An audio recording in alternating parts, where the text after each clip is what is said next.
আসসালামু আলাইকুম এভরিওয়ান। আজকে আমি আপনাদের সাথে শেয়ার করব হাতে মাখিয়ে গরুর মাংস রান্না।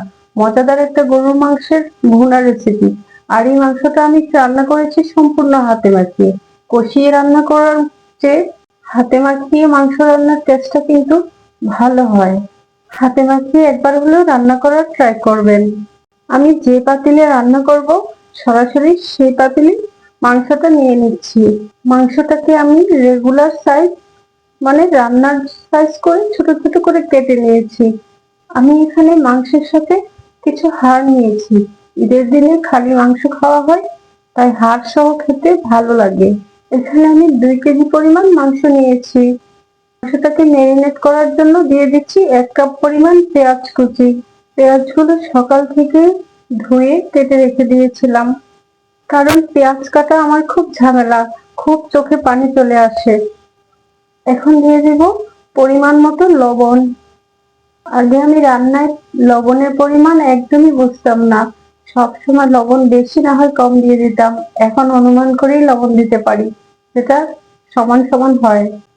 এখানে নিয়েছি আমি আগে থেকে ব্লেন্ড করে রাখা 2 চা চামচ আদা বাটা আর 2 চা চামচ নিয়েছি রসুন বাটা। এখন আমি তা মাংসে দিয়ে দিব। অনেকেই বলে থাকে গরুর মাংসে আদা বা রসুন কম বেশি দিতে হয়, আমি কিন্তু সমান সমানই দিয়েছি। দিয়ে দিচ্ছি আস্ত মশলা। এখানে এলাচ, দারচিনি, লবঙ্গ ও কালো গোলমরিচ আছে। দিয়ে দেব শুকনো মরিচের গুঁড়ো। মরিচের গুঁড়োটা যার যেমন ঝাল পছন্দ সে সেই পরিমাণ দিবেন। আমার কাছে গরুর মাংস একটু ঝাল ঝাল ভালো লাগে, তাই আমি একটু মরিচের গুঁড়ো বেশি দিয়েছি। দিয়ে দিচ্ছি 1 চা চামচ হলুদের গুঁড়ো। আসলে অল্প মশলা দিয়ে রান্না করলে মাংসের টেস্টটা কিন্তু অসাধারণ হয়। এখন দিয়ে দিচ্ছি 1/2 কাপ পরিমাণ সয়াবিন তেল। আসলে হাতে মাখিয়ে রান্না করার একটা সুবিধা, এতে সময় কম দিতে হয়। এখন আমি সবকিছু একসাথে ম্যারিনেট করে নেব। হাতে ভালোভাবে মাখিয়ে মাংসের সাথে মশলাটা মিশিয়ে নিতে হবে। হাতে মাখিয়ে মাংস রান্না করার টেস্টটাই আসে ভালোভাবে মাখানোর উপর।